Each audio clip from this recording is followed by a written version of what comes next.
Você sabe o que significam os planetas na astrologia?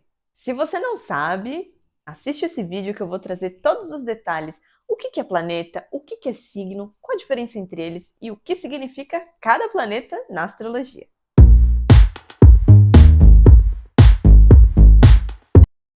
A astrologia ela tem duas peças fundamentais para a gente ler um mapa: os signos e os planetas. E aí, uma vez que você entende bem sobre esses dois, você já consegue ter uma boa ideia sobre o mapa astral.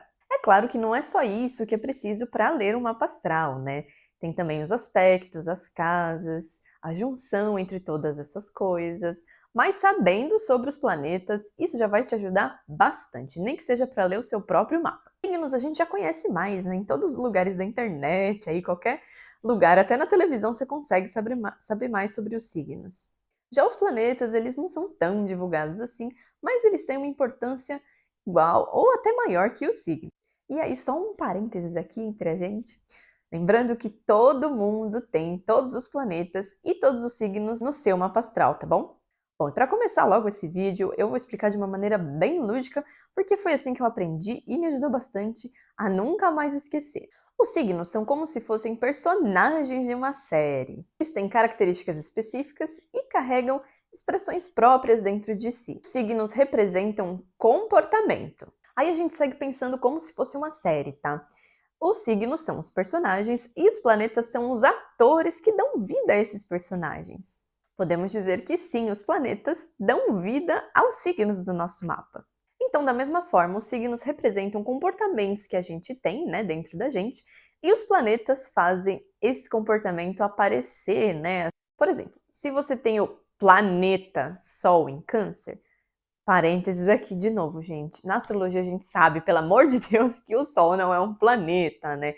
Mas a gente chama Sol e Lua também de planeta, mas é só para simplificar, tá bom? Então, se você tem o Sol em Câncer, significa dar vida ao personagem que é Câncer. Outro exemplo também, se você tem Lua em Peixe, significa que é através da Lua que a gente vai conseguir ver as características de peixes que você tem. E assim funciona com todos os planetas. Ficou claro? Deu para entender como é que funciona? Se ficou um pouquinho complicado, aguenta aí que agora eu vou começar a explicar um por um o que cada planeta significa no teu mapa astral. Então vamos começar a falar sobre os planetas e o primeiro é o Sol. O Sol ele representa a nossa expressão de vida, a nossa essência, o nosso ego. Quando a gente diz que alguém tem Sol em um signo, a gente quer dizer que a essência daquela pessoa tem as características daquele signo determinado. É a essência pura da nossa alma, né? É uma coisa muito sutil. E por isso a gente pode ter, sim, dificuldade de se conectar com ela, de entender, né? De se reconhecer naquelas características. A gente passa uma vida inteira sofrendo influências de tudo quanto é lado. E às vezes a gente acaba se perdendo mesmo da nossa essência, né? Porque ela é muito leve, é muito sutil. O Sol ele também representa a nossa personalidade, né? É aquela coisa de quem você é quando ninguém tá olhando, sabe? É a maneira como a gente se expressa no mundo, né? Quem a gente é, e isso nunca muda. A gente pode mudar comportamentos, obviamente, né? Mas a gente nunca consegue mudar a nossa essência. Eu sei que pode ser um pouquinho difícil de entender, né? Essência, né? Porque é uma coisa que a gente não tá muito acostumado a discutir, né? Por aí, nas conversas entre amigos, por exemplo. Mas é a nossa essência que comanda quem a gente é, né? A expressão da nossa alma, como eu falei. E lá vem eu de novo com os meus exemplos, né? Pensa como se fosse um bolo. Se você vai fazer um bolo de chocolate, o que precisa ter, o que é mandatório para fazer o bolo de chocolate? Chocolate, não é mesmo? Você pode fazer ele com farinha de trigo, você pode fazer ele de aveia, você pode fazer ele no micro-ondas, você pode fazer ele no forno, mas a base dele, que você não consegue mudar, é o chocolate, né? Se você mudar o chocolate, ele deixa de ser um bolo de chocolate. Da mesma forma, você pode colocar, depois que ele está pronto, fruta, você pode colocar doce, granulado, o que você quiser. Mas se você quer um bolo de chocolate, ele precisa ter chocolate. A essência dele é o chocolate. É mais ou menos assim que funciona com o nosso Sol. A gente pode mudar várias coisas, mas o nosso chocolate, ou seja, o nosso signo solar, nunca muda. Agora vamos falar dela, a Lua. Ela representa as nossas emoções, nossos sentimentos, nossas reações emocionais. Ou seja, como a gente reage de imediato às coisas que nos acontecem. E ela também fala sobre as nossas necessidades básicas enquanto seres humanos, seres individuais. E a lua também representa a nossa mãe, né? Ou a figura materna, independente. Se é masculina, feminina, é a figura materna que alguém tem na vida. Por exemplo, eu e meus exemplos. Eu sei só ensinar assim, gente. Por exemplo, se alguém tem lua num signo de fogo, né? O que é o fogo? O que é o elemento fogo? É aquele que explode, né? Que reage, que passa por cima de tudo. Então, se alguém tem lua no elemento fogo, provavelmente a primeira reação que a pessoa vai ter diante de qualquer situação é colocar os sentimentos para fora. Por exemplo, uma lua em Áries, eu tenho lua em Áries, então a maneira com que eu expresso de imediato, aconteceu qualquer coisa, o que eu vou fazer?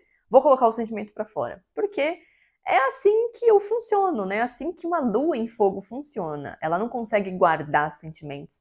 Como, por exemplo, uma lua em escorpião faria. Né? Uma lua em fogo, ela joga tudo para fora. Então, qualquer coisa que aconteça, ela logo já vai falando, já vai reagindo de maneira imediata.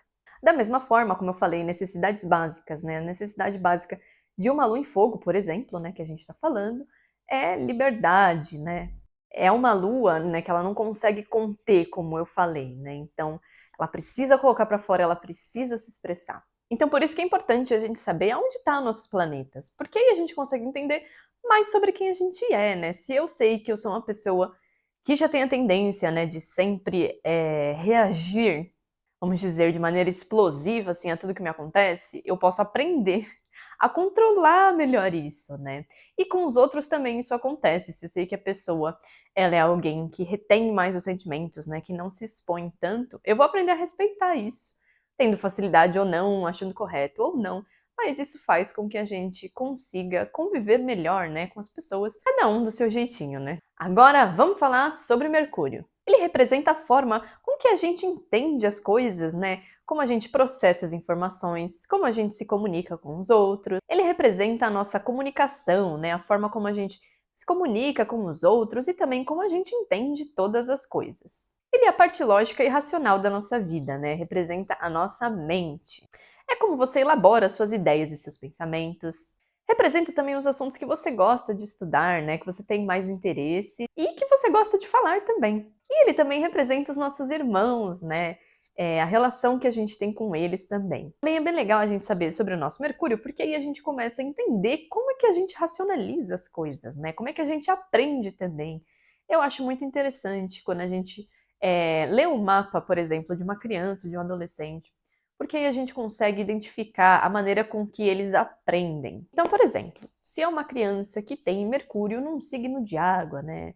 Como por exemplo peixes, ela vai ter mais facilidade de aprender através de exemplos, ela vai ter um pouquinho mais de abstração. Pode ser que ela não seja assim tão focada na hora de estudar, né? Ela pode ser muito imaginativa, muito dispersiva também, mas ela aprende através de exemplos, através de figuras de linguagem também. Por exemplo, se você conta uma historinha, ela vai conseguir entender melhor do que se você tentar racionalizar demais as coisas, porque é simplesmente a maneira com que ela aprende, né? Esse é o jeito dela, não adianta a gente querer envergar a criança, por exemplo, para que ela seja, nossa, você tem que ser mais racional, né? Vai ser algo extremamente dificultoso, até muitas vezes dolorido para ela. Então, se você sabe que a maneira dela aprender é através de historinhas, conta historinhas, mesmo que você ache bobo, mesmo que você ache que não tem muito a ver, mas ela aprende assim, né? Vamos facilitar para essa criança aprender, né?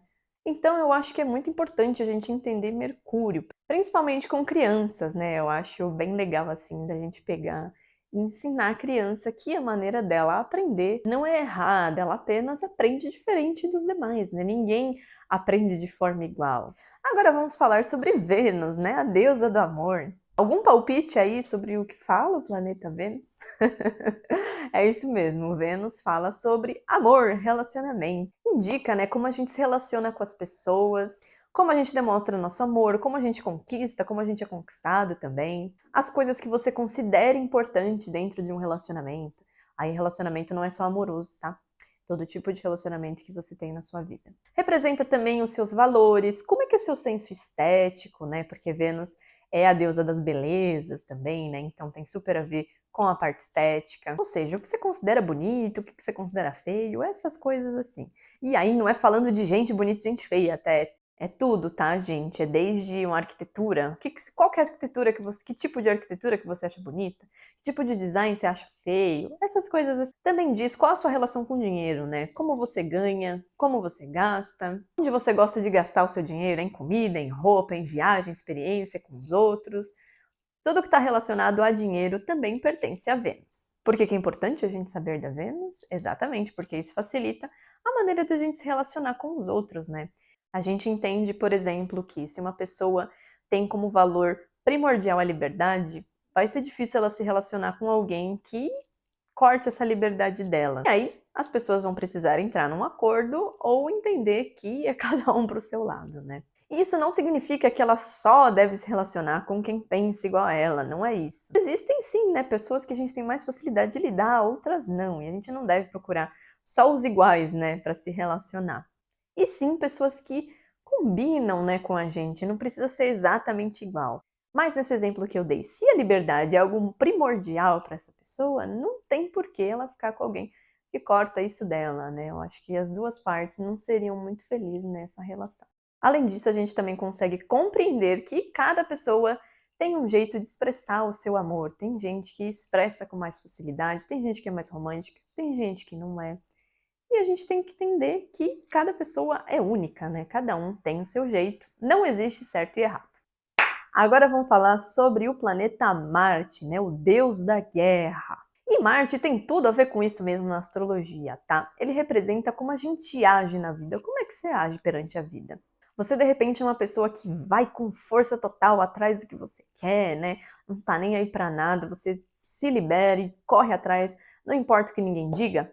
Ou você é daquelas pessoas que gostam de pensar muito antes de agir, sabe? Nossa, preciso colocar uma estratégia, preciso colocar um passo a passo de como eu vou agir. Marte é assim mesmo, ele representa o tipo de atitude que você tem para conquistar, né, os seus desejos, as suas vontades. Indica qual o seu nível de energia e disposição. Se você é do tipo que tem assim energia para vender, né, aquela pessoa que não para nunca, ou se você é uma pessoa mais quieta, né, mais introvertida, às vezes é uma pessoa que pode ser guiada pelas emoções também, aí provavelmente você vai ter Marte num signo de água, por exemplo.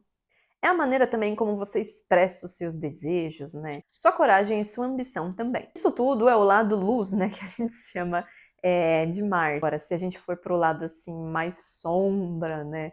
Desse planeta, ele fala também sobre o nosso potencial de violência. Eu sei, né? É meio estranho falar sobre isso, mas tudo tem dois polos, né? E com os planetas não seria diferente também. Gente, Marta do futuro aqui me intrometendo nesse vídeo, só pra avisar, eu tava editando o vídeo, ele tá bem legal, mas ele tá assim muito longo, já tava com mais de meia hora de duração. Então eu decidi que eu vou dividir o vídeo em duas partes, tá bom?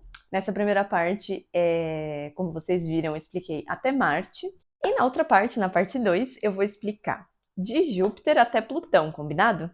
Porque assim eu acho que fica mais fácil de vocês assimilarem, né? É bastante informação, eu sei. Então eu decidi que vou deixar em duas partes. Eu espero que vocês tenham gostado até agora dessa parte 1. E semana que vem, segunda-feira, ao meio-dia, tem mais vídeo, tá bom? Se você gostou já dessa primeira parte, já deixa o like aqui, se inscreve no canal. De segunda a sexta-feira eu trago shorts, que são os vídeos de até 1 minuto, falando assim sobre os aspectos do dia. E segunda-feira ao meio-dia, toda segunda-feira ao meio-dia, eu trago vídeo longo para vocês. E eu vejo vocês semana que vem no novo vídeo. Tchau!